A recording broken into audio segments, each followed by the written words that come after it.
안녕하십니까. 청주 이주영 법무사입니다.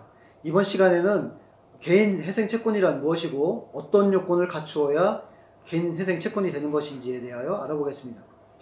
개인회생을 신청하는 경우 개인회생 채권자들을 채권자 목록에 기재하게 되는데, 이때 누락되는 채권이 없도록 하는 것이 중요합니다.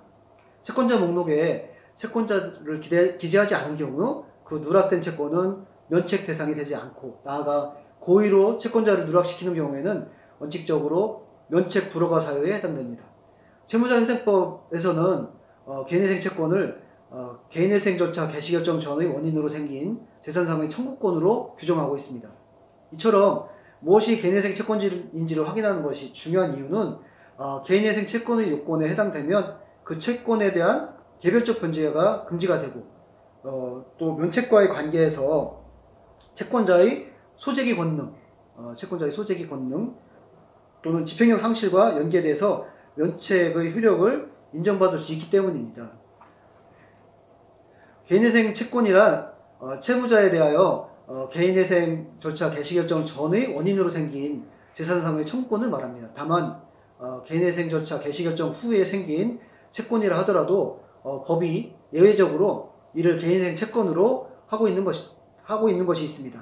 그러면 어떤 것이 구체적으로 개인회생 채권이 되는 것인지 요건을 살펴보면, 개인회생 절차 개시결정 전 원인으로 생긴 것이어야 합니다. 즉 빚을 진 시기가 개시결정 전이어야 되는 것입니다.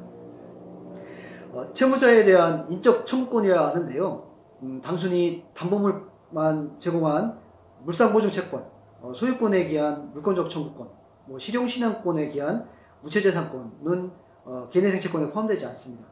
다만 근저당권이 설정되어 있는 별채권 채권의 경우에는 별채권을 행사하고 배당을 통해서 변제받을 수 없는 채권만이 개인회생 채권으로 됩니다.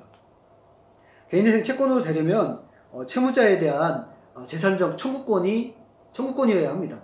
개인회생 채권은 채무자의 일반 재산으로부터 만족을 얻을 수 있는 청구권으로서 금전채권 또는 금전으로 평가할 수 있는 채권이어야 합니다. 따라서 재산적 가치가 없는 채권은 해당되지 않습니다. 예를 들면 재산적 가치가 없는 특정물 인도 청구권이라든지 친족법상 인정되는 이혼 청구권, 파양 청구권이라든지 근로적용 청구권, 이런 것들은 개인회생 채권이 되지 않습니다.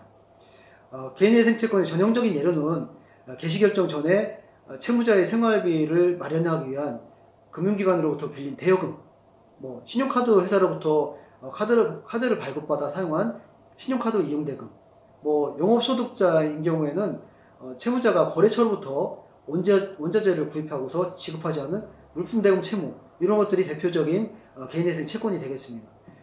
개인회생 채권의 요건에 해당되면 원칙적으로 개인회생에 의하지 않고는 변제나 채무